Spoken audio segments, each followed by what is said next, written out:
Hi there, my name is Bo, and I'm your 2T3 2T4 VP Finance, and today I will be giving a rundown of how all of the finances at Engsoc works. Firstly, in terms of how our finance structure is set up, as an officer, I have to create an operating budget to report on which details our income sources, such as student fees, UTSU, alumni, etc., are, and what our expenses are as well, from project directorships, club funding, conference funding, and special projects, to make sure that we break even while maximizing our funding to deliver as many student services to the community. We also have our levies, which goes to mainly design teams to fund their operations, and the school endowment fund, which support major projects that don't happen very often. To reclaim that funding that Engsoc approves of, we use check requisitions and reimbursements to ensure that spending is going towards the items we approve for spending from. And lastly, I'll give a rundown of how the finance committee approves of things. So as I've mentioned before, within the operating budget, as the VP Finance, I have to ensure the creation of 3 operating budgets for the 3 semesters of summer, fall, and winter, followed by an audit of all our expenses and revenues tracked through the year to ensure we aren't misspending all of our money. In terms of how we performed as a nonprofit corporation, here are some of our recent net incomes, being about more than $50,000 typically, but last year being in the negatives as we recently came out of COVID. In terms of my goal and my committee's overall vision and goal, I guess, we will try to ensure our net income is positive, but not as much as previous years, as the more net income we have, it kind of demonstrates we as a society did not do our due diligence in finding enough initiatives to help sponsor and fund. So in terms of where our income comes from, there's the UTSU funding, which is half of your UTSU fees from your ancillary fee line item, or your non-tuition fees. There's your student fees directly, and alumni funding that goes into our direct operations and funding. Our UTSU income goes to fund special projects, which are small capital projects that needs to be spent once in a couple years, let's say maybe 5 to 3 years, somewhere there. Conference funding, which are to help students attend different design competitions or conferences to present / learn about different technical subjects. And for affiliated clubs as well, for club funding, such as for school orchestra, sustainable engineers associations, etc. Our student fees and alumni funding goes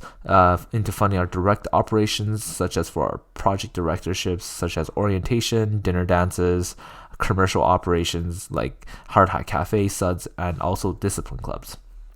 In terms of the scale of magnitude that Engsoc budgets, in 2021 to 2020 to 2021, we as you can see, we budgeted about $390,000 for the year, and just last year we spent around $490,000. And as you can see, a variety of items all contribute towards this big pie of how much we spend for our student society, being our business manager's salary, affiliated club funding, special projects, discipline clubs, insurance, hiring party, etc. So now I will be going into our different sources of funding that you can access. For special projects and conference funding, individual students and groups affiliated with us can apply for these funding sources. Firstly, special projects are a smaller value capital project that requires immediate spending and will last for a couple years, such as a fan for your club space if ventilation is an issue, or a replacement of a cart for your team to move things around. We typically try to keep the spending within $50,000, but this year, due to School 150, we ended up overspending on this bucket of funding source. For conference funding, we have some new rules which changed that have not been officialized, but we'll definitely go through this summer, which is that conference funding will be funded through the alumni faculty for their generous donation of a $50,000 bucket to be funding through. And we will be able to start sponsoring students attending conferences at a max of $500 per person, or 50% total cost per person, whichever is the lesser. However, students must generate a report to send back to the faculty explaining what they learned and how that money was put into good use to show back to the alumni who are now funding this bucket of spending. Our spending for the conference was about $14,000 last year, which was in our previous range of approvables. Project directorships manage a particular service for the society and are elected in the spring and throughout the summer by overseeing officers. And those project directorships, as I've mentioned again, could be engineering stores, alumni outreach, commuter directors, etc. Additionally, committees, officers, and ex officios also fall into this category as well in a budgeting sense for similar to project directorships, where in an ideal world, everyone would directly related to Engsoc, like the committees, PDs, officers would send me 3 budgets, once in June, once in the fall, and once in the in the winter, so that I can basically in the summer it will be a planning stage of how much you want to budget throughout the year, and following winter will be a tracking to make sure that you're staying on track to what you were budgeting, and if needed, correcting course. Associated entities are organizations that are non-Engsoc but closely relates to us, such as Blue and Gold, Band, Engineers Athletics Association, and because we fund them directly as well, thus they should also submit budgets similar to a prescribed rate as once per every semester as well. Additionally, as PDs and associated entities are more liable than affiliated clubs, myself and the committees will give more oversight in how the money is spent, and that's why I hope to see 3 submissions for this for associated entities, as they kind of lie between being a PD and being a affiliated club, where they're more liable than being an affiliated club, but less liable than being a project directorship. With regards to club funding, there are entities affiliated. They are entities affiliated with us through the club affiliation committee, and only really needs to submit a budget once a year during the faculty's overall CPSIF process that occurs around September and October. The funding we give is less compared to our project directorships and associated entities, and thus aren't as reliable as the previously 2 mentioned, but still have to follow our policies and kind of constitutions for being an Engsoc affiliate club. Trial status clubs will only get a maximum of $200 for the year, and there's also winter club funding for clubs who weren't able to submit something for the fall and need some extra funding. Next, student levies and school endowment fund, which aren't in our operating budget. Both are ancillary fees on our non-academic side of tuition that costs us, that funds our major student teams and clubs, being the levies such as UTAT, Blue Sky Racing, School Night, etc. And the School Endowment Fund is a special levy where funds are used for a larger project which can impact the overall community, such as funding for School 150, pit renovations, etc. Both have a referendum of a period of 2 years with the question of whether the basic question of whether the levy should continue as for the student body, and so requires continuous campaigning to remind students why these levies exist and how they impact the community. So we get a majority yes on these referendums, so these levies can continue for the next 2 years. In terms of how we dispense the money, Engsoc follows a reimbursement process similar to how companies does expense reimbursements, repay its employees for work-related fees. This basically means you have to spend the money before it gets reimbursed, and it needs to be approved firstly through the finance committee for that to occur. Reimbursements occur for the check requisition process, which asks for why the money is being which asks for the money being reimbursed along with its associated receipts and invoices. So you submit the form with your receipts and the invoices. This process is a bit slow in the sense that we don't just give you the money directly and hope you spend it, but as a student society that values financial transparency, this is the best way we can ensure for, at least for me and the business manager and the rest of the finance committee monitoring our finances, this is the best way we can ensure that the money is being spent on the things that were asked for in the budget approvals, and we try to reimburse everyone as fast as possible. Maybe it being at most a month to get it processed, but like right now in the summer, we're trying to do it within the week or two.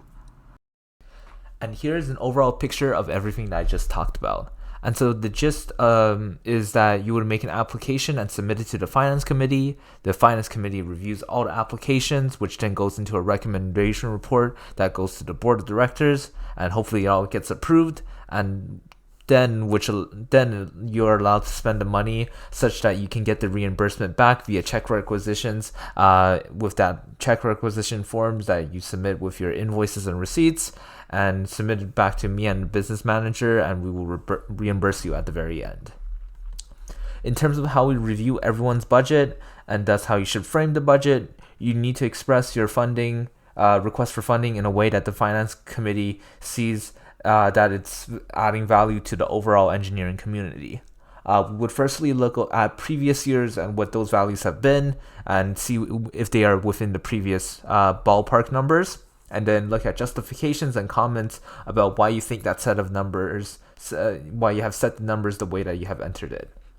After reading all of that, we would also consider the student experience and how your club can fit better to the bigger student community with such funding, and adjust the numbers to account for the worst case scenarios to be able to approve of them. And here are some examples of good budgets for the different types of applications for you all to look at. For project directors and associated entities, engineering stores for last year in their June submission had a very specific line item breakdown, and each item was its own distinct cost instead of two or more items being squished into one line item. Additionally, certain items they thought were variable in pricing, they slapped it with like a 10% inflation factor in planning for the year. And for items, all other items, they used the average numbers for the past 2 years for their summer submission budget.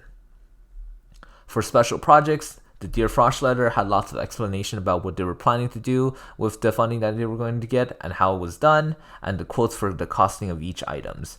This was a really well prepared budget, as even though they weren't an affiliated club, it was especially important for them to be really well justified to be able to get that funding. For conference funding, our RSX had a great breakdown along with quotes of their major costing items for attending the conference they were going to, and room bookings, as well as travel via vehicle and air. They also listed out all of their attendees as well. For CPSIF funding, a club such as School Orchestra will definitely be in a deficit due to the nature of their club and revenue sources being hard to procure, and thus needs funding from entities like us as Engsoc. As the CPSIF template does not go into high detail about how everything will work in a year, we are just looking for the explanation of your items to be roughly to be mostly in the ballpark of where you think it would be, and how valid it is for essential spending or like needed spending for your operations. Our NSOC funding for CPSIF is generally there to help plug the gap such that you end up in a slight positive carryover, or net zero for the difference between your net revenues and net expenses for a yearly operation. For the SEF application by UTAT, while the ticket value of the item is small for a SEF application, being around $1,200, the budget is super detailed to what each specific item they will be buying, and then associated quote on like the internet. It also has a very detailed explanation of why the money is needed in building a remote workstation for many of its members to access softwares needed for the design of their respective student levy projects. All of these budgets will be linked down in the video below for you all to access. Now that I've gone over all of the good example budgets that we approved as the finance committee last year, I will be now diving into the school endowment fund, and I will be explaining roughly what the school endowment fund is, what kind of items get funded, and who got funded in the past, and how much is available, and how to apply for it. So the SEF, or School Endowment Fund, is a levy that goes into on top of your ancillary fees or non-tuition fees, worth about $50 per semester. The money gets invested into a big fund managed by UFT, which generates returns as interest depending on the state of the economy, which the interest we then use for funding our different projects and awards, new initiatives for the student community. In terms of what gets funded, we are looking for transformational projects with the potential to widely impact the student body. Those being non-annual expenditures for clubs and design teams, like that remote workstation, capital improvements to infrastructure such as the pit renovations, I think MSc common room renovations, laboratory equipment that aren't academic use related but of student clubs and design team related, and Engsoc activities and operations that happen once in a while, such as our School 150 and hosting the Ontario Engineering Competition, I think roughly 2 years ago. And here are some slides showing previously approved SCF projects in the past. Essentially, any student, staff, faculty can apply for SCF funding as long as it's shown to have a wide impact to the student community. Last year, about $135,000 were to be approved of. I don't know what it will be like for this year, but that's just a ballpark number for everyone to have a rough image of how much there is in the fund to be able to give back to the student community. Additionally, SCF rounds occur for sure once every semester in the fall and winter. I will also be making an announcement calling for SCF applications during that time as well. There may be one for the summer, but that's to be determined depending on how fast of a response I can get out of people within our faculty related to SCF. Well, thank you for listening. I hope it's been helpful, and have a wonderful school year.